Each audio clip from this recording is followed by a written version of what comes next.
नमस्कार। मैं doctor Amitabh Banerjee. Universal health organisation, आपको मालूम है, एक इंडिपेंडेंट ऑर्गेनाइजेशन है। हमारे पास डेटा साइंटिस्ट है, हमारे पास डॉक्टर्स है, क्लिनिशियंस है, हमारे पास पत्रकार है, हमारे पास इकोनॉमिक्स के प्रोफेसर है। तो ऐसा कोर ग्रुप में हमारे पास हम लोग बिना कोई हितों के टकराव से, बिना कोई कॉन्फ्लिक्ट ऑफ इंटरेस्ट के पब्लिक हेल्थ वॉचडॉग का काम करते हैं। आपको इंडिपेंडेंट ओपिनियन लाने की कोशिश करते हैं जो रिसर्च के ऊपर, जिसका बुनियाद हो। और अभी कुछ दिनों से हमने एचपीवी का बात उठाया है, एचपीवी वैक्सीन का। और इस पे हम प्लेलिस्ट बना रहे हैं, आपको मालूम है। और एक हम जो किताब ये कर रहे हैं, जिसका हम सोर्स उसी से हम कर रहे हैं, ये किताब है एचपीवी वैक्सीन ऑन ट्रायल। तो ये एचपीवी वैक्सीन ऑन ट्रायल, इसमें बहुत डिटेल दिया है, पूरा मतलब जितना अवेलेबल लिटरेचर है, रिसर्च है, कई रेफरेंसेस है, करीब 2000 रेफरेंसेस पीछे दिए हैं अलग अलग चैप्टर में। करीब 2500 चैप्टर होंगे उसमें, हजार 100 रेफरेंस होंगे एक इसमें। तो काफ़ी वेल रिसर्च किताब है ये, और ये दोनों पक्ष देने की कोशिश करता है। और अभी तक जितना इंडिपेंडेंट हम पढ़ने की कोशिश करते हैं, क्योंकि ये जो है काफ़ी, इसमें करेक्ट इंफॉर्मेशन को, अगर काफ़ी धुंध है चारों तरफ, या विजिबिलिटी कम है आपको, जैसे तो पायलट को कुछ नहीं दिखता है, तो ऐसा अभी चल रहा है। एविडेंस को बहुत मुश्किल से। तो आज का हमारा विषय है कि एचपीवी वैक्सीन कितना सेफ है, how safe it is, safety क्या है। और ये मेरे को लगा कि ये इम्पोर्टेंट है। इसका ऊपर जो अवेलेबल लिटरेचर है या नहीं है, नहीं है, ज़्यादा है। अभी क्या टेक्निक इस्तेमाल किया जाता है, जिनको हितों का टकराव रहता है, जिनको अपना प्रोडक्ट लॉन्च कर दिया है, बहुत पैसे लगाते हैं, वो फेल होना नहीं चाहते हैं, तो वो क्या करते हैं, जितना कम एविडेंस हो वो कॉन्फिडेंस के साथ बोल सकते हैं कि इसका कोई एविडेंस नहीं है कि ये दुष्प्रभाव होता है, इसका कोई एविडेंस नहीं है कि ये दुष्प्रभाव होता है। वो झूठ भी नहीं बोल रहा है, पर वो आम जनता को ऐसा लगता है कि एब्सेंस ऑफ एविडेंस, सबूत का नहीं होना मतलब सबूत है कि इसका दुष्प्रभाव नहीं है। मतलब एब्सेंस ऑफ एविडेंस को एविडेंस ऑफ एब्सेंस ले लेते हैं। आप सोच के देखिएगा, क्योंकि इसमें कई ऐसे मुद्दे हैं एचपीवी वैक्सीन में, जिसमें वो बोल देंगे कि जैसे कई ऐसे कंसर्न्स आते हैं कि इसका फर्टिलिटी में क्या इफेक्ट हो सकता है, बच तो वो बोलेंगे इसका कोई एविडेंस नहीं है कि फर्टिलिटी में इसका कोई असर पड़ता है। फिर धीरे से आप देखेंगे कि ऐसा कोई स्टडी नहीं किया है इसके ऊपर। अभी जब स्टडी नहीं किया होगा तो कैसे पता चलेगा भाई।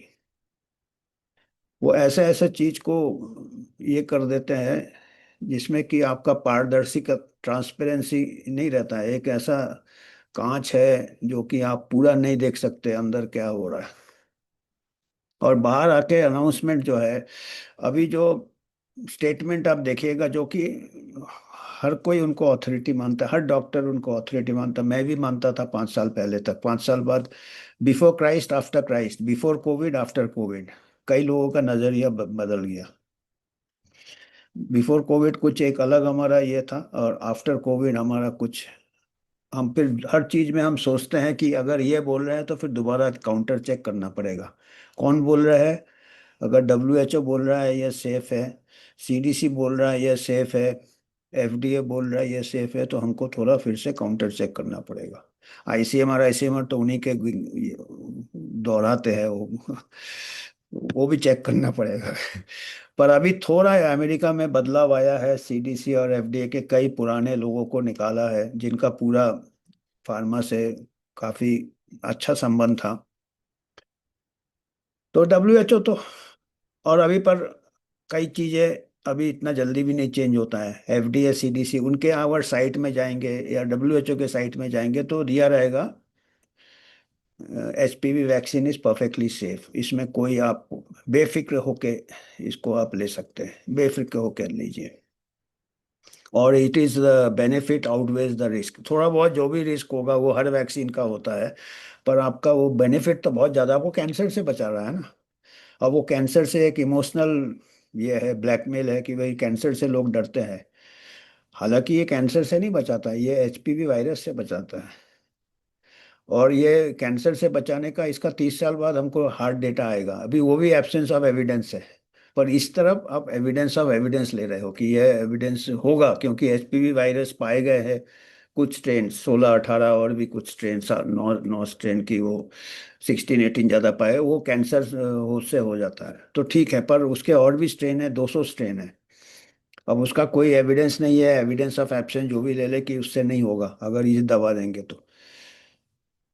और HPV वायरस इन्फेक्शन, आप साफ सफाई रखेंगे, हाइजीन करेंगे, तो अपने आप HPV वायरस इन्फेक्शन नहीं होता है। तो ये और HPV कैंसर, सर्वाइकल कैंसर, जो बच्चेदानी का मुंह का जो कैंसर है, उसका प्रूवन एस्टेब्लिश्ड कंफर्म प्रिवेंशन है सर्वाइकल कैंसर स्क्रीनिंग।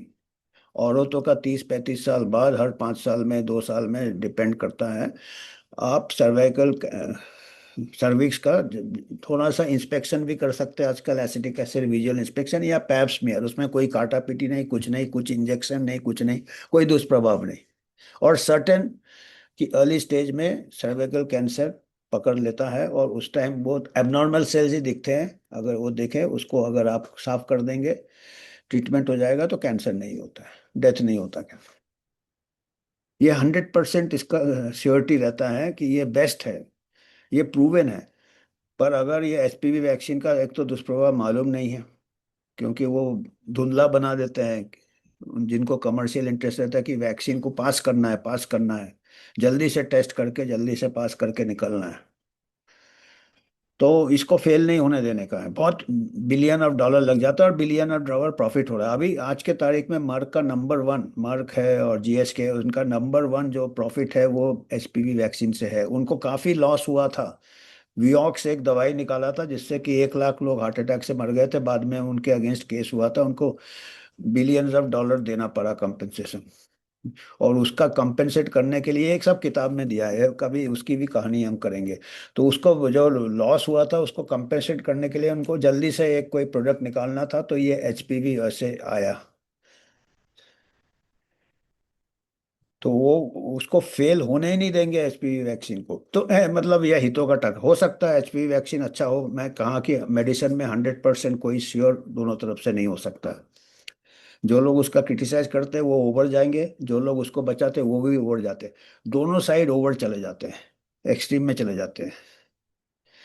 और हम कोशिश करते हैं कि हम थोड़ा संतुलन रखें, जो अवेलेबल लिटरेचर है उससे बात करें। और हमको जो एक हमने इसके ऊपर जो हम बना रहे थे सेशंस, हम रिकॉर्ड कर रहे थे, तो एक किसी ने क्वेरी दिया कि भाई कितना सेफ है इसका, इस किताब में क्या दिया है HPV वायरस का एडवर्स इवेंट्स का रेट क्या है। अभी रेट एक, आई थिंक डॉक्टर श्रीवास्तव थे, सब थे, तो बहुत अच्छा सवाल है, और ये सबको जानना जरूरी होगा। और ये देखा जाए तो इजीली अवेलेबल होना चाहिए, अगर आपका रिकॉर्ड कीपिंग अच्छा हो, गवर्नमेंट अच्छे से रिकॉर्ड रखे।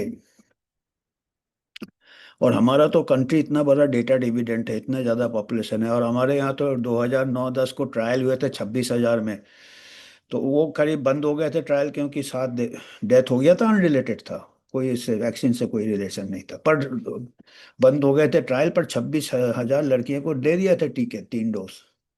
तो उनका डेटा क्यों नहीं फॉलो अप किया? तो हमारे पास अभी 15 साल हो गए, कुछ तो पता चलता उनके साइड इफेक्ट्स हुए नहीं हुए, कहाँ है। अगर हंसते खेलते हैं तो उनको पेश करो, तो आपके फायदे में है कि भाई ये सेफ है, बिल्कुल सेफ है, कोई साइड इफेक्ट्स नहीं है।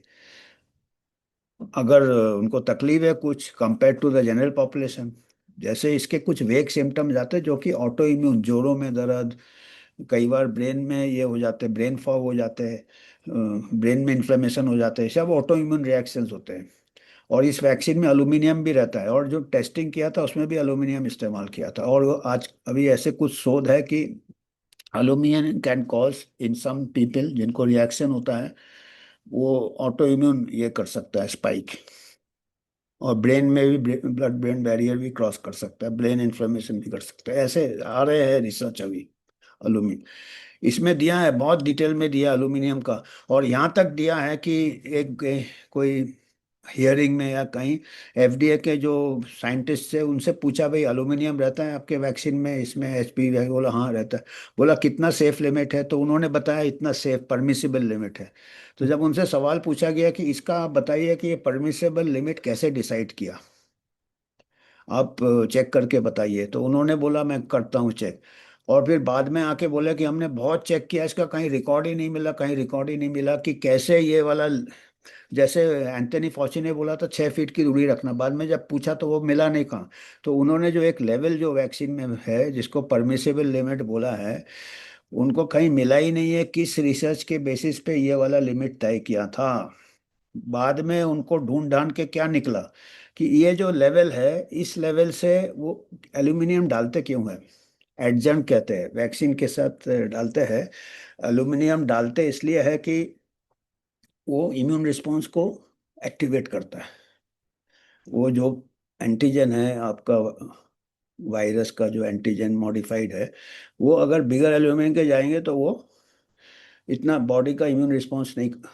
तो ये एक प्रकार से किक स्टार्ट करता है, जैसे अपन स्कूटर में ये मारते हैं ना, किक मारते थे पहले जमाने में, आजकल स्पार्क प्लग या इलेक्ट्रिक, तो वो एल्यूमिनियम से वो किक स्टार्ट होता है एंटीबॉडी रिस्क।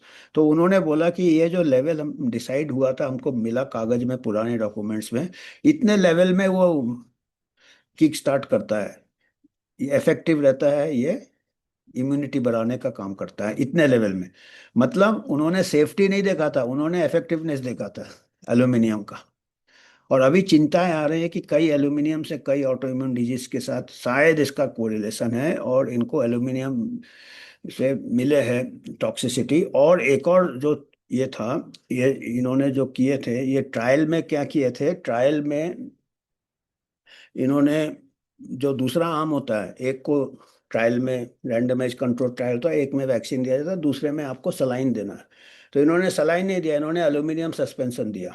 इसमें भी वायरस प्लस एल्यूमिनियम है, उसमें भी एल्यूमिनियम है। और पार्टिसिपेंट्स को हमने पहले भी बताया था, उनको बताया नहीं कि इसमें भी है। तो वो क्या है, उससे मास्क हो जाता है। एल्यूमिनियम के भी साइड इफेक्ट है, वैक्सीन के भी है, तो फिर बोलेंगे देखो ये एक्स्ट्रा साइड इफेक्ट नहीं है, वो न्यूट्रल वाला जो है, एक्चुअली एक्चुअल न्यूट्रल होना था, सलाइन होना था, उसकी जगह एल्यूमिनियम डाला। तो मैंने एक पे हीरो रखना था, एक में विलन रखना था, तो दोनों में विलन रखा जो कि एल्यूमिनियम है। तो वो कोई बुरा लगेगा ही नहीं, वो ये कंपैरेटिव होता है। तो उसमें क्या है कि दोनों ग्रुप में 50%। अच्छा, दूसरा क्या किया था ट्रायल में, अगर 14 दिन के बाद अगर कुछ कंडीशन होता है, कुछ सिम्टम्स होते हैं पार्टिसिपेंट, उसको न्यू मेडिकल कंडीशन कर दिया, मतलब वैक्सीन से रिलेटेड नहीं है। अब देख रहे हैं हर कदम में इन्होंने सेफ्टी के साथ एक प्रकार से लैक ऑफ एविडेंस किया कि हमने जो ट्रायल कोऑर्डिनेटर्स थे उन्होंने अगर वो वाला 14 दिन के बाद कुछ होता है, कुछ महीने बाद होता है, तो उसको न्यू मेडिकल कंडीशन। इसमें भी हियरिंग में, एक हियरिंग में पूछा कि ये न्यू मेडिकल कंडीशन भाई क्या है, वो कहीं नहीं मिला उनको न्यू मेडिकल, पर वो अभी न्यू मेडिकल कंडीशन हो गया, मतलब वो वैक्सीन से रिलेटेड नहीं है। पर जो ऑटो इम्यून डिजीज होता है वो तो बाद में ही होता है, इमीडिएटली तो होता नहीं, 2 हफ्ते बाद, तीन। और ऑटो इम्यून डिजीज के कई कई ऐसे दुष्प्रभाव आते हैं, यहाँ तक कि कुछ केस सीरीज है, केस रिपोर्ट्स है। ओवेरियन फेलियर, अंडा जो रहता है औरतों का, ओवरी जो रहता है, जो अंडकोश जो रहता है, उसको फेलियर हो जाता है, क्योंकि टारगेट मारता है, अपने बॉडी को एंटीबॉडी मारता है, जो इम्यून सिस्टम डिरेंजमेंट हो जाता है ऑटो इम्यून डिजीज में। तो उसमें आपका ओवेरियन फेलियर भी है, केस रिपोर्ट्स है, विथ क्लोज टाइम रिलेशन। टीका दिया, पहला डोज, दूसरा डोज, या एक दूसरा डोज उसके बाद, या तीसरा डोज उसके बाद कुछ महीने बाद ओवेरियन फेलियर हो गया, डॉक्टर्स ने पब्लिश किया है। पब्लिश, हम कुछ स्क्रीनशॉट बताएंगे क्योंकि इतना वास्ट लिटरेचर है, और सब क्या है कि एक जगह नहीं है, सब फैला हुआ। अगर वो जो हम उस क्वेश्चन को हम अच्छे से आंसर करते हैं, अगर हर गवर्नमेंट अपना एक डिनोमिनेटर रखता है, इतने लोगों को दिया, इतने को दिया, कुछ लोग कंट्रोल है, इतने को नहीं दिया, कई लोग इनकार करते हैं, और हमारा कंट्री में तो बहुत अच्छा था, 26,000 को दिया और कुछ कंट्रोल रख सकते थे, और दोनों में कंपैरेटिव रेट करने से पता चल जाता कि हमारा साइड इफेक्ट का रेट क्या है। उन्होंने रखा ही नहीं, यहाँ तक कि ट्रायल में भी कंपैरेटिव उन्होंने एल्यूमिनियम ग्रुप रखा। और अभी जो लेटेस्ट हमारे सीरम इंस्टीट्यूट का जो सर्वावैक कोई उन्होंने गार्डेसिल के अपना सीरम इंस्टीट्यूट ने बनाया है, चार चार स्ट्रेन वाला वैक्सीन, 16, 18, 11, 6, तो उसमें भी गार्डेसिल जैसा बनाया है। और उसको क्या किया उन्होंने, ट्रायल किया करीब 8-10 हज़ार लोगों में, बॉयज गर्ल्स में 9 से। और ट्रायल में क्या किया, गार्डेसिल को एक एक आर्म में गार्डेसिल दिया और एक आर्म में सीरम इंस्टीट्यूट वाला दिया सर्वावैक। अभी वहाँ भी सलाइन नहीं दिया, अब वो और बोला कि ये एंटीबॉडी रिस्पॉन्स वगैरह साइड इफेक्ट्स वगैरह इक्वल टू गार्डेसिल है, नॉन इन्फीरियरिटी ट्रायल किया है। आप समझ रहे हैं, गार्डेसिल ने भी सलाइन से नहीं कंपेयर किया, गार्डेसिल ने भी एल्यूमिनियम से किया। अब ये सीरम इंस्टीट्यूट वाले गार्डेसिल से कर रहे हैं, एक ही लेवल के हैं सब।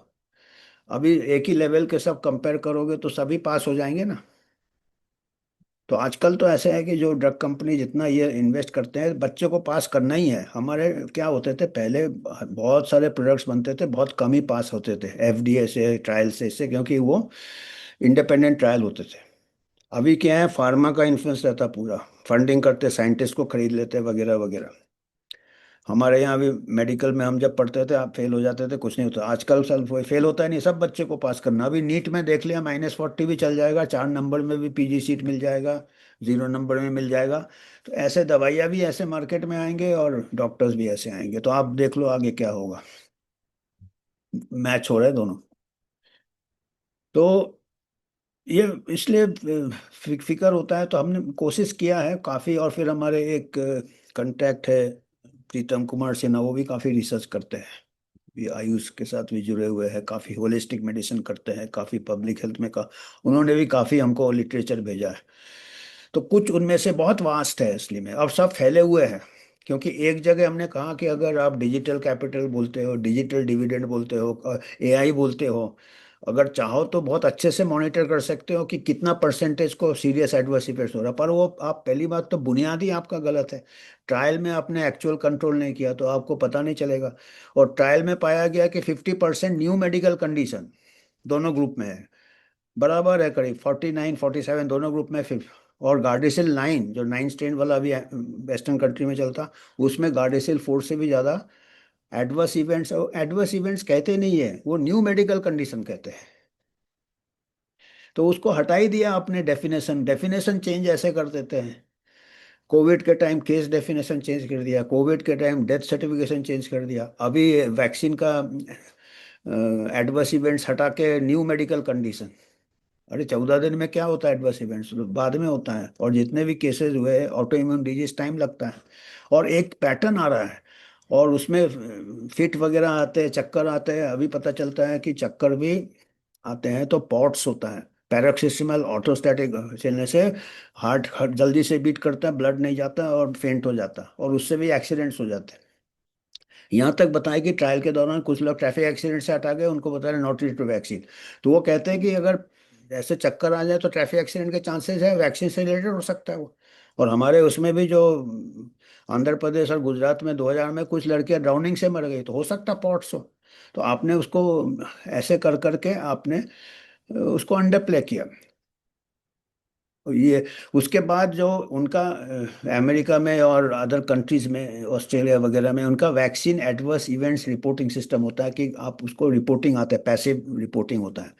तो उसमें देखा कि जो वैक्सीन्स के, कोई भी वैक्सीन का एडवर्स इवेंट्स, कोई भी वैक्सीन हो, तो उसमें देखा कि एचपीवी वैक्सीन का 40 से 80% एचपीवी वैक्सीन का एडवर्स इवेंट्स रिपोर्ट्स है अमंग ऑल वैक्सीन। अगर 100 रिपोर्ट आते हैं तो कहीं कहीं 40, 100 में से 40 एचपीवी वैक्सीन का है, कहीं 100 में से 80, 40 to 80% बाई एचपीवी वैक्सीन। मतलब कितने वैक्सीन लगते हैं वहां, तो बहुत, मीजल्स, मम्स, चिकन पॉक्स, इतने 10-15 तो वैक्सीन लगते हैं, उसमें से 80%, 40 परसेंट से लेके 80% is contributed by HPV vaccine. उसके अलावा उन्होंने डेटा, इसी किताब में उन्होंने डेटा दिया है, सोर्स से दिया है, जो उनके जो क्लिनिकल ट्रायल जब हो रहे थे इनके, एक तो वैक्सीन ग्रुप था, एक आपका प्लेसिबो ग्रुप था जिसमें कि एल्यूमिनियम था, और एक उनमें डेथ रेट इन्होंने प्लॉट किया, हम स्क्रीनशॉट बताएंगे। तो तकरीबन डबल डेथ रेट बताया वो उस ग्रुप में 9 to 14 या जिस ग्रुप में 18 से 20, जिस ग्रुप में उन्होंने ट्रायल किया था, ए स्टैंडर्डाइज किया था, जो डेथ रेट है 8%, 8% से ज़्यादा है इन वैक्सीन, 7% करीब जो कंट्रोल है जिसमें एल्यूमिनियम था, और जनरल पॉपुलेशन में करीब 4 था। तो वो कह रहे हैं कि इसमें भी एक सिग्नल आ रहा था कि overall all cause mortality in the vaccinated is almost double than the general population, and even in the control group जिसमें न्यूट्रल कंट्रोल नहीं था, वो भी एल्यूमिनियम था। तो ये सब बहुत स्ट्रॉन्ग सिग्नल्स दे रहे हैं कि डेथ रेट बढ़ गए हैं, 40% आपके जो एडवर्स इवेंट्स रिपोर्टिंग बढ़ गए हैं, ट्रायल में थोड़ा बहुत धोखाधड़ी किया है, शॉर्टकट्स मारा है, और जो भी लोग पीड़ित है, व्हीलचेयर में है, कुछ डेथ हो गए, अनरिलेटेड न्यू मेडिकल कंडीशन कर दिया है, जो जिंदा है उनको साइकेट्रिक ट्रीटमेंट में भेज दिया है, साइकोलॉजिकल काउंसलिंग में, जबकि अभी रिसर्च आ रहे हैं कि ये सब का बायोलॉजिकल मैकेनिज्म है। जैसे चक्कर आता है, ये आता है, उसका मैकेनिज्म है, पॉट्स होता है, जो टेकिकार्डिया होता है, सर्कुलेशन प्रॉब्लम होता है, ब्रेन में नहीं जाता ब्लड। उसके अलावा नर्व डैमेज होता है ऑटो इम्यूनिटी से, और रीजनल पेन सिंड्रोम होता है, उसमें भी न्यूरोपैथी होते हैं, नर्व ये होते हैं, ये एल्यूमिनियम हो या वैक्सीन प्रोडक्ट हो, ये हो। यहाँ तक कि ब्रेन में भी मिला है। यहाँ तक कि एक ऑटोप्सी में हमने बताया था जापान में कि एक किसी लड़की का डेथ हो गया था तो ब्रेन एडिमा मिला था, वो साइकोसोमेटिक तो नहीं हो सकता, रैट में ब्रेन एडिमा मिला था एचपीवी वैक्सीन देने के बाद।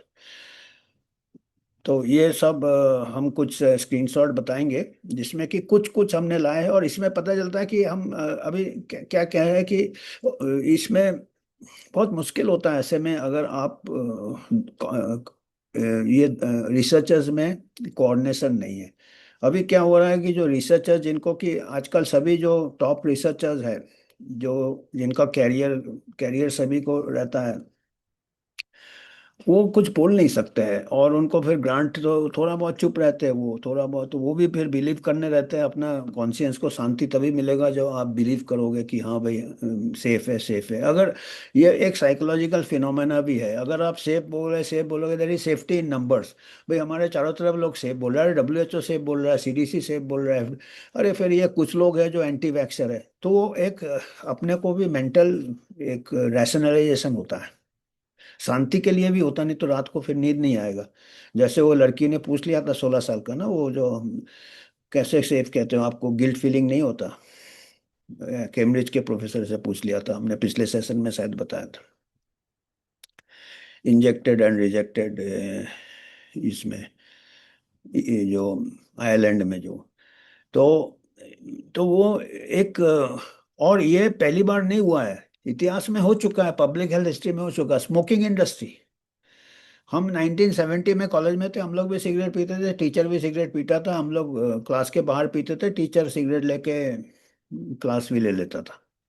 तो जबकि हम लोग मेडिकल स्टूडेंट्स थे, टीचर भी डॉक्टर थे, और ये 1950 60 से एविडेंस आने लग गए थे कि cigarette smoking is harmful, cancer होता वगैरह वगैरह।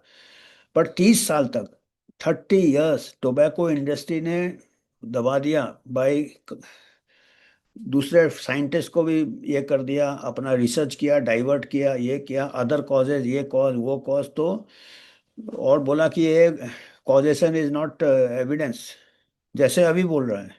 अभी बिल्कुल वो रिपीट हो रहा है, टोबैको इंडस्ट्री ने ये कर चुके हैं कि भाई इसका कोई एविडेंस नहीं है। जो भी आप स्टडी आते थे, डॉल एंड हिल, हमको याद है, डॉल एंड हिल ने, एक जो इन्वेस्टिगेटर था वो हैवी स्मोकर था, डॉल, उसने सिगरेट, जब डेटा एनालाइज करने लगा उसने सिगरेट पीना छोड़ दिया, इतना कन्विंस हो गया। पर बाकी लोगों को कन्विंस करने में 30 साल लग गए, 30 इयर्स। काफी उन्होंने प्रमोशन किया, बोला इसका कोई स्ट्रांग एविडेंस नहीं है। अरे कोई भी स्टडी में गलतियां रहती है, आप उसको कंडम कर सकते हो। तो अभी वैसे ही हो रहा है फिर से, वो 30 साल तक दबा दिया। उसके बाद शुगर इंडस्ट्री, पूरा अमेरिका मोटा हो गया, अभी हम भी मोटे हो रहे हैं। शुगर शुगर शुगर, फैट को बना दिया कि फैट ही है, जबकि फैट नुकसान करता है पर शुगर डबल नुकसान करता है। Sugar is very harmful, inflammation बढ़ाता है, ये बढ़ाता वो बढ़ाता, और बार बार क्रेविंग होता है। तो शुगर इंडस्ट्री ने भी, यहाँ तक कि रिसर्चर्स को भी ग्रांट दिया। टोबैको इंडस्ट्री ने भी कई सालों तक रिसर्चर्स अपने पाल रखे थे, जो दूसरे टाइप से रिसर्च आजकल क्या होता है, कैसे भी करो, थोड़ा इधर उधर करो, आपको जो रिजल्ट चाहिए वो मिल जाता है। तो ये बहुत मुश्किल है। तो हमने कोशिश किया है, कुछ हम स्क्रीनशॉट बताएंगे तो उससे थोड़ा आइडिया मिलेगा कि इसमें रेड सिग्नल है। अभी हम ना वैक्सर है ना एंटी वैक्सर है, हम न्यूट्रल रहना चाहते हैं। तो इसमें फॉलो द मनी से सबसे पहले पता चलता है। अब हमको तो कोई मनी नहीं, हमारा ये भी ज़्यादा नहीं होता है, और ऐसे भी हम चल जाता है हमारा। पर जिनको कैरियर होता है उनको चाहिए होता, ग्रांट चाहिए होता। तो अभी हम थोड़ा कोशिश करते हैं आपको कुछ समझाने का। हमने कोशिश किया है, इधर उधर से लिया है, तो थोड़ा फ्लो में थोड़ा ये आ सकता है। पर कुछ हम जिसमें कि, और ये किताब तो है ही, और कुछ हम अलग दूसरे पेपर्स भी हम बताएंगे जो हमको भेजे हैं मिस्टर सिन्हा ने।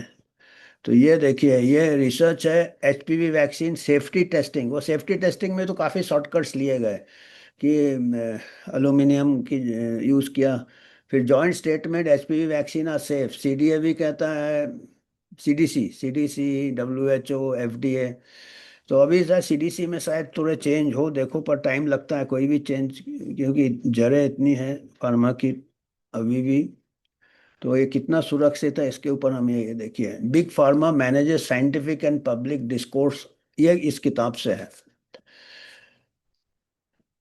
जो बिग टोबैको, टोबैको इंडस्ट्री का जो ये था प्ले बुक, उनका जो गाइड बुक था, उसी से HPV vaccine discourse is even more troubling, क्योंकि इसमें बच्चों की जानें इन्वॉल्व है, और इसमें डॉक्टर्स इन्वॉल्व है, international national health organisation involve है, डब्ल्यूएचओ तक इन्वॉल्व है इसमें, क्योंकि उसका भी मेजर फंडिंग आजकल फार्मा है। एफडीए और सीडीसी का भी काफ़ी फार्मा फंडिंग होता है उनके इससे।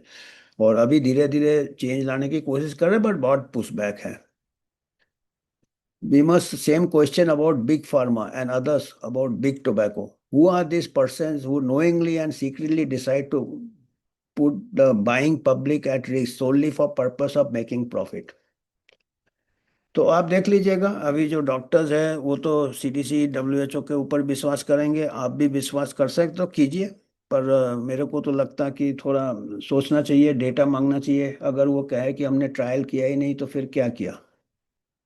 मतलब हमने देखा ही नहीं, फर्टिलिटी के ऊपर स्टडी नहीं किया, कैंसर के ऊपर स्टडी नहीं किया। अभी कैंसर होने में 30 साल लगता है, टीके तो अभी दिए, अभी कैसे आप स्टडी कर सकते हैं कैंसर रोकता कि नहीं? ये आपका हाइपोथेसिस में चल रहा है कि वायरस से कैंसर होता है, तो वायरस को रोक देंगे, कैंसर नहीं होगा। पर वायरस के और भी स्ट्रेन है, इसके बारे में कोई बात नहीं करता ज़्यादा। अभी ये देखिए, ये स्टेटमेंट बड़े बड़े इंस्टीट्यूशन से दे देते हैं। The world must accept that the HPV vaccine are safe, इतना स्ट्रांगली बोलते हैं। Children adverse reactions are all psychosomatic, psychological है, जबकि अभी बायोलॉजिकल रीजन पता चल रहा है कि भाई ये इससे ऑटो इम्यून होता है, रिएक्शन होता है। वो कहते हैं कि वर्ल्ड को इग्नोर करना चाहिए अनएक्सप्लेन्ड इलनेस आफ्टर एचपीवी। अब वो इलनेस को न्यू मेडिकल कंडीशन कर दिया, उसको अनएक्सप्लेन कर दिया, तो उसको इग्नोर करो। देखो, ये कोई बात होता है क्या? इसमें क्या करते हैं, body of science related to aluminium toxicity, अभी एल्यूमिनियम टॉक्सिसिटी काफ़ी आ रहा है ऊपर। डीएनए कंटेमिनेशन भी पाए गए हैं वैक्सीन में। इफेक्ट्स ऑफ अदर, और कई बोरेक्स वोरेक्स कई चीज़ें दी है जो कि एफडीए अप्रूव भी नहीं है।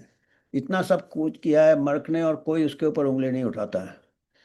और ये किताब में पूरा दिया है कि कुछ ऐसे इंग्रेडिएंट ऐड किए हैं एल्यूमिनियम के अलावा जो कि एफडीए अप्रूव भी नहीं है। और VAERS adverse event reporting system, VigiBase and even clinical trial data, clinical trial data बता रहा है कि हम ड्राफ्ट बताएंगे उन्हीं के इससे। होता क्या है, आम जनता कहाँ डेटा वेटा देखता है इतना, वो खाली उनको शांत रीअश्योरिंग स्टेटमेंट चाहिए। एफडीए से, सीडी से उन लोग आके बोल देते हैं सेफ है, बिल्कुल सेफ है। She saws doubt in children's accounts of harm attributed to a product just as the cigarette industry did for more than a century। तो ऐसा टोबैको इंडस्ट्री ने भी किया था, ऐसे अभी एचपीवी फार्मा इंडस्ट्री कर रहे हैं। और ये आ जाते हैं इनके जो स्पोक्स पर्सन है, जो बड़े बड़े यूनिवर्सिटी में बड़े बड़े प्रोफेसर है। The failure to investigate vaccine में cause cancer is especially worrisome. अच्छा, ये एक और फाइंडिंग थोड़ा आए है रिसर्च में कि जिनको HPV 16 और 18 से ऑलरेडी इन्फेक्शन एक बार हो गया है, अगर उनको वैक्सीन दिया जाए तो उनको कैंसर का रिस्क बढ़ जाता है। अब ये देखिए, अब हमारे कंट्री में और एक्चुअल रिकमेंडेशन क्या था पहले, पर वो अभी उसके बारे में नहीं कि पहले टेस्ट करना चाहिए कि इन्फेक्शन अगर हो गया तो उसको वैक्सीन नहीं देना है। पर अभी तो आपने बोला आप 40 साल तक भी ले सकते, 25 साल तक भी लेते। और जो कि डेवलपिंग कंट्रीज में एचपी इन्फेक्शन आप सोच रहे हैं वो कॉमन होगा, तो कितने को शायद कैंसर बढ़ जाए, रिवर्स इफेक्ट। ये भी एक शोधकर्ता कुछ बताते हैं, कुछ इन्फ्लेमेशन बढ़ जाता है, ये बढ़ जाता है जो तो ये भी एक खतरा है। Percentage of adverse event depends, तो vaccine adverse events reporting system एक उनका पैसिव रिपोर्टिंग होता है। उसमें 2007 से 2013 जब रोल आउट हुआ था, उसमें 42 to 80% of adverse events of all vaccine administered in females age 9 to 29, HPV vaccine का कंट्रीब्यूशन है। 40 to 80% adverse events HPV vaccine से हो रहा है। They observed the same unusually high frequency of adverse event related to HPV vaccine in similar reporting Australia and worldwide। Maximum adverse events report हो रहे हैं HPV vaccine का, 40 से 80% of all adverse events are contributed by HPV vaccine. और एक study ने Gardasil vaccine का adverse events compare किया मेनिंजाइटिस वैक्सीन के साथ, मेनेक्ट्रा।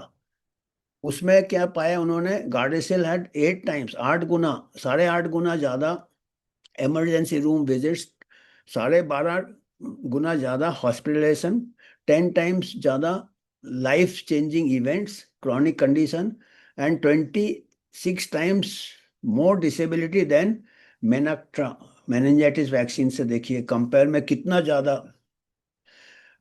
और ये इन्होंने इसका रेफरेंस भी दिया, मैं बताया ना बहुत डीपली रेफरेंस्ड किताब है, ये साइंटिफिक पेपर का रेफरेंस दिया है, ऐसा कोई इधर उधर का ओपिनियन नहीं। This pattern of injury is something difficult to dismiss. आप इसको भी साइकोसोमेटिक कर दोगे क्या? क्योंकि देखो जिसने मेनिंजाइटिस वैक्सीन लिया उसको भी उतना ही साइकोसोमेटिक डर होगा जितना ये। पर ये 8 गुना से लेके 26 गुना ज्यादा डिसेबिलिटी या इमरजेंसी या हॉस्पिटलाइजेशन 10 गुना ज्यादा। तो आप ये देख सकते, हार्ड डेटा है ये। ये देखिए, ये डेटा का मैं बात कर रहा था, ये बीच वाला है वैक्सीनेटेड ग्रुप, और एकदम दाहिने वाला है जो प्लेसिबो, जिसको कि एक्चुअली इन्होंने फैक्स फॉक्सी गो बो बोला, फॉक्स माने फॉल्स, क्योंकि उसमें प्लेसिबो में सलाइन देना चाहिए, डिस्टिल वाटर देना चाहिए, उनकी जगह उन्होंने एल्यूमिनियम डाला है। तो और सबसे बाएं तरफ है जनरल पॉपुलेशन में डेथ रेट, सेंटर वाला है death rate among the vaccinated, and दाहिने वाला है डेथ रेट अमंग द ये चिल्ड्रन में 15 to 26 years during the year. और ये सोर्स भी नेशनल वाइटल स्टैटिस्टिक्स रिपोर्ट है, ये गवर्नमेंट सोर्स है। तो ये देखिए सिग्नल दिख रहा है ये, कोई देखता ही नहीं है डेटा वेटा। और क्लिनिकल ट्रायल में भी इन्होंने ये किया था, शॉर्टकट मारा था, शॉर्ट टर्म, शॉर्ट टर्म लिया, बाद में क्या किया, न्यू मेडिकल कंडीशन कर दिया। हम वही कहे ना, 14 दिन तक देखा, उसके आगे बोला कि कुछ होगा तो वो अनरिलेटेड हो जाएगा। तो अब आम डॉक्टर को थोड़ी मालूम है, वो उससे उसी के बेस पे सेफ है कह रहे हैं। तो मार्क से पूछा गया भाई ये न्यू मेडिकल कंडीशन क्या है, वो ठीक से जवाब नहीं दे पाया। और new England journal did not report data on new medical likewise. तो ये न्यू मेडिकल ऐसे नए नए ये टर्म ढूंढ लेते हैं, जैसे हाइब्रिड इम्यूनिटी और केस डेफिनेशन, तो new medical condition. Adverse events में उसका लेबल ही नहीं किया आपने।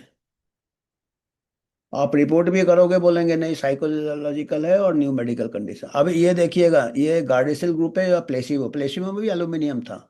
ये टेबल बताता है कि गार्डिसिल ग्रुप में ट्रायल के दौरान 49.6 था new medical condition, new medical history. और प्लेसिबो ग्रुप जो एल्यूमिनियम था उसमें भी 49% था। मतलब एल्यूमिनियम से काफी नुकसान होता है इसका मतलब, क्योंकि उतना ही करीब न्यू मेडिकल कंडीशन है। उसको न्यू मेडिकल कह रहे हैं क्योंकि ऑटो इम्यून डिजीज ऐसे ही बड़ा वेग होता है, इधर जॉइंट पेन ये ब्रेन में कई बार ऐसे भी पाए गए हैं कि सामने का ब्रेन काम नहीं कर रहा, फ्रंटल लोब कि एल्यूमिनियम टॉक्सिसिटी का। तो ट्रू सलाइन ग्रुप था ही नहीं। तो ऐसा करने से क्या होता है, वो कहेंगे कि कंट्रोल और इसमें ज़्यादा फर्क नहीं था तो साइड इफेक्ट नहीं है। पर कंट्रोल को आपने, कंट्रोल है ही नहीं, उसमें भी एल्यूमिनियम में है। फॉक्सीबो इसलिए कहा उन्होंने, देखिए फॉक्सीबो ग्रुप, प्लेसिबो की जगह उन्होंने फॉक्सीबो बोला। फॉक्स माने फॉल्स टाइप है।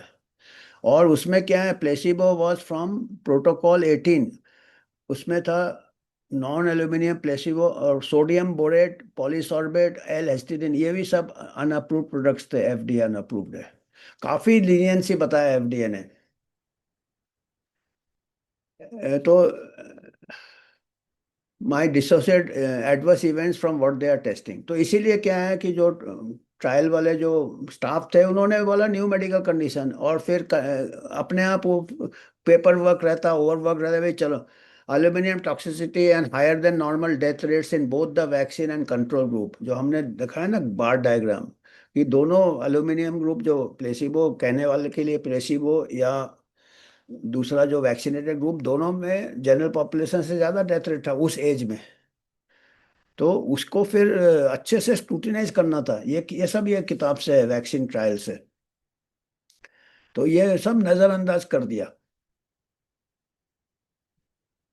डेथ इन द ट्रायल, अभी देखो ट्रायल में भी कुछ डेथ हो गए थे, 7 हो गए थे, और इसमें देवर 4 in the vaccine group and 3 in the ये।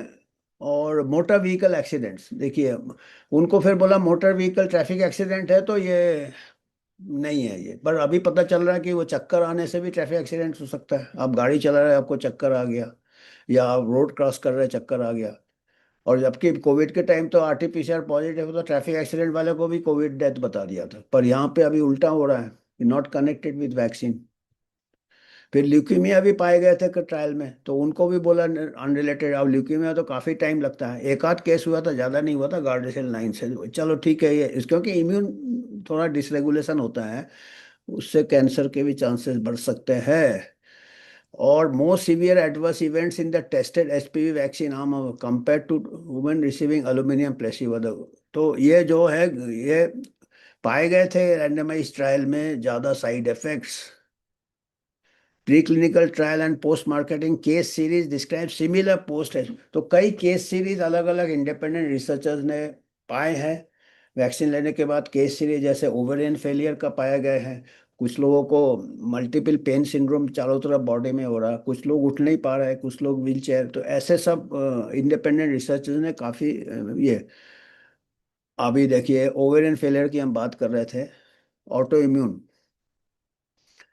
तो इसमें क्या है कि इन्होंने टेस्ट ही नहीं किया, ये गार्डेसिल वाले और सर्वावैक वाले जो सीरम इंस्टीट्यूट वाला भी जो वैक्सीन है, वो कहते हैं we did not test for ovarian failure. तो और इसको डिस्टॉर्ट करके कैसे बोलते हैं कि ओवेरियन फेलियर होता नहीं, इसका कोई एविडेंस ही नहीं है। और एविडेंस आपने ढूंढा ही नहीं है, एनिमल स्टडीज में भी नहीं टेस्ट किया उन्होंने। तो ये कई केस सीरीज आए हैं कि वैक्सीन लेने के बाद कई बच्चियों को ओवेरियन फेलियर हो गया, जैसे कि मेनोपॉज हो जाता है उस टाइम, उस टाइप के फिर हार्मोन वगैरह बनने बंद हो गए। और ये ब्राजीलियन मेडिकल एक कंट्रोवर्शियल इशू है। ये एक आर्टिकल, बहुत अच्छा आर्टिकल लिखा इन्होंने। कहा है कि दोनों ग्रुप एक्सट्रीम में चले जाते हैं, जैसे मैं कह रहा था। एंटी वैक्सर हर चीज़ को, हर रिएक्शन को बोलेगा वैक्सीन से है, और जो वैक्सीन प्रमोट कर रहा है वो हर चीज़ को बोलेगा वैक्सीन से कनेक्टेड नहीं है। तो इसमें बात नहीं बनती है। बोला कि ये कई इन्होंने डेटा ये किए हैं, इकट्ठे किए हैं, और बोला है कि इसका जो कंक्लूजन में इन्होंने बोला है कि इंडिपेंडेंट रिसर्चर्स को, जिनका कोई कन्फ्लिक्ट ऑफ इंटरेस्ट नहीं है, जिनको कोई फाइनेंशियल स्पॉन्सरशिप नहीं है, जिनको कोई ग्रांट नहीं मिल रहा है, फार्मा फार्मा फार्मा कंपनी, उन लोगों को मॉनिटर करना चाहिए। अब ये गवर्नमेंट एजेंसी को भी फिर डाउट हो जाता है, क्योंकि अगर गवर्नमेंट एजेंसी भी रिसीव कर रहे हैं फंड्स, जो अभी तक ऐसा चल रहा है, या WHO भी रिसीव कर रहा है, तो इंडिपेंडेंट नहीं रहते हैं। तो ये एक बहुत अच्छा ये है।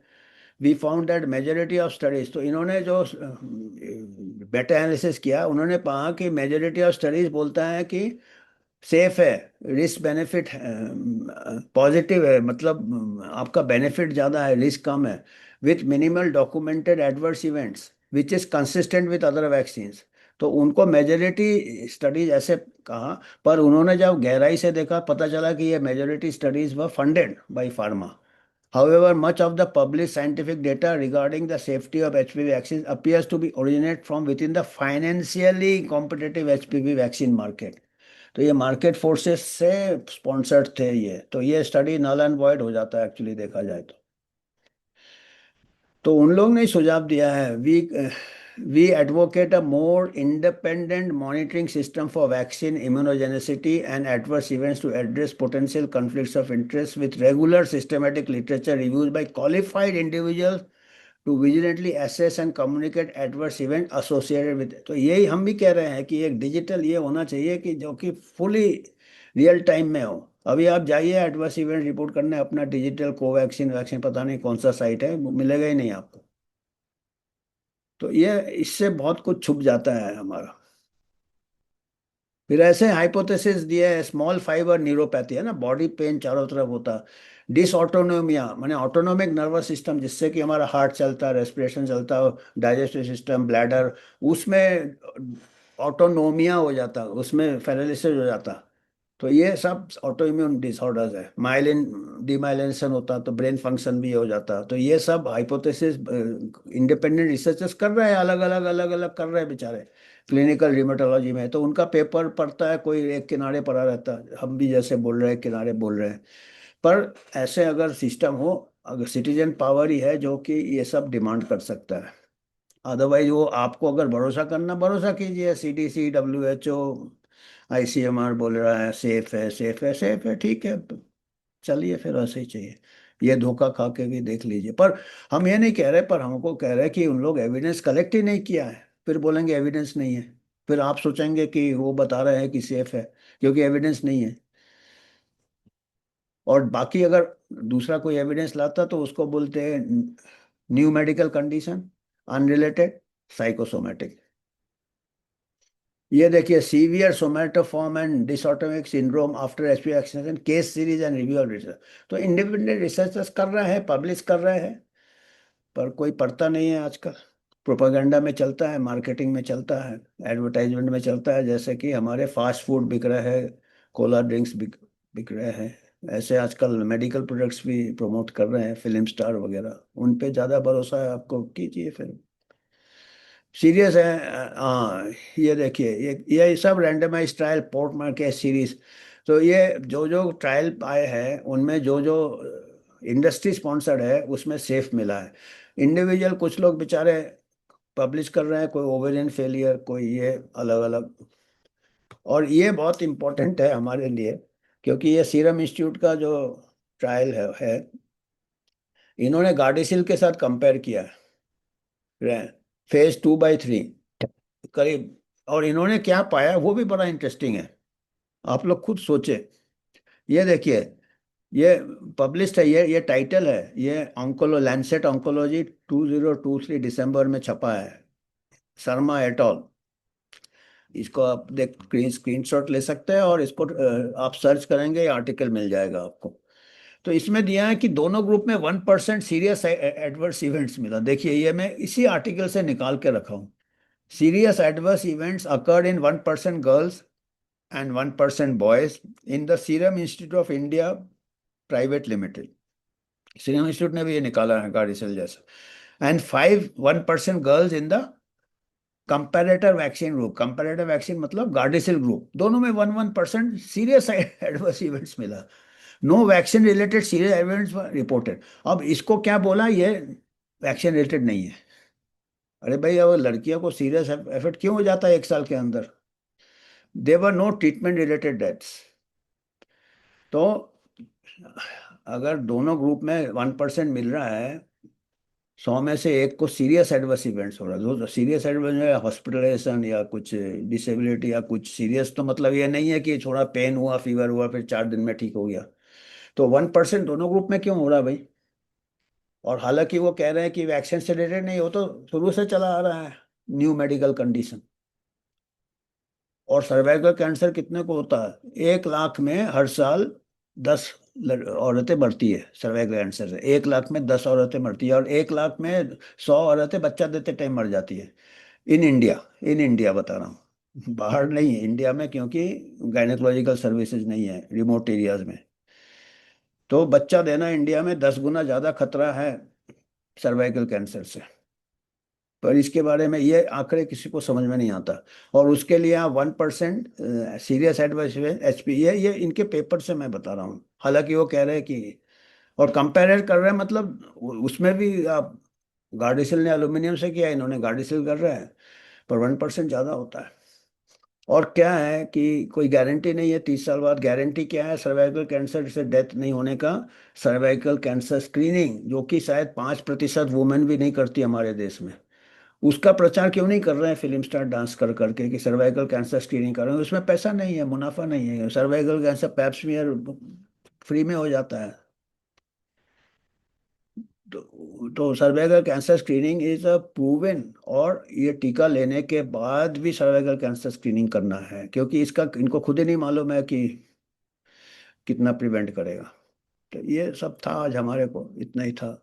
आपको कुछ अगर योगदान करना है यूएचओ को, तो कर सकते हैं आप। हमारा इंडिपेंडेंट है, हम खाली पब्लिक फंडिंग ही लेते हैं, क्राउड फंडिंग। और तो ये हमको, तो हम कोशिश किए हैं, क्योंकि काफ़ी ये वास्ट है, हमने बहुत लिटरेचर है, हमने इसको थोड़ा बहुत फ्लो में ये आ गया होगा। तो आपको कुछ अगर फीडबैक देना तो दे सकते हैं। तो आज के लिए हमारा इतना ही था। धन्यवाद।